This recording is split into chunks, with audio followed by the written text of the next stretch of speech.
മിക്ക ആൾക്കാരെയും അലട്ടുന്ന ഒരു വലിയൊരു പ്രശ്നമാണ് മുൻനിരയിലുള്ള പല്ലുകളിലെ ഗ്യാപ്പുകൾ. അപ്പം ഈ ഗ്യാപ്പുകളിൽ അടയ്ക്കാൻ പല രീതിയിൽ നമുക്ക് ആ ഗ്യാപ്പ് ക്ലോസ് ചെയ്യാൻ പറ്റും. ഒന്ന് നമുക്ക് പല്ലിനെ നീക്കിയിട്ട് അലൈനേഴ്സ് വെച്ച് ക്ലോസ് ചെയ്യാം, പല്ല് കമ്പിയിട്ട് ക്ലോസ് ചെയ്യാം, പിന്നെ ചില ഫില്ലിങ് കോമ്പോസിറ്റ് പല്ലിൻ്റെ കളറുള്ള ഫില്ലിങ് വെച്ച് ആ സ്പേസ് ക്ലോസ് ചെയ്യാം, പല്ലിൻ്റെ കളറുള്ള സെറാമിക്സ് വെച്ച് ക്ലോസ് ചെയ്യാം. പക്ഷേ അത് ഏത് രീതിയിൽ ചെയ്യണമെന്ന് ഒരു സ്പെഷ്യലിസ്റ്റ്, ഒരു ഡെൻറ്റിസ്റ്റ് മനസ്സിലാക്കി പേഷ്യൻസിൻ്റെ പല്ലിൻ്റെ എത്രമാത്രം ഗ്യാപ്പ് ഉണ്ട്, എങ്ങനെയാണ് പേഷ്യൻ്റെ ബൈറ്റ്, അതൊക്കെ നോക്കിയാണ് ഇത് ഡിസൈഡ് ചെയ്യുന്നത്.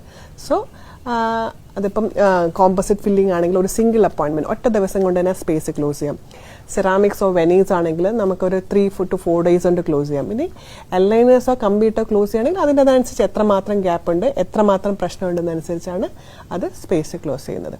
സോ എല്ലാ ഓപ്ഷൻസും നമുക്കിന്ന് ഡെൻറ്റിസ്ട്രിയിലുണ്ട്. സോ അതിനെക്കുറിച്ച് ടെൻഷൻ അടിക്കേണ്ട ഒരു ആവശ്യമില്ല.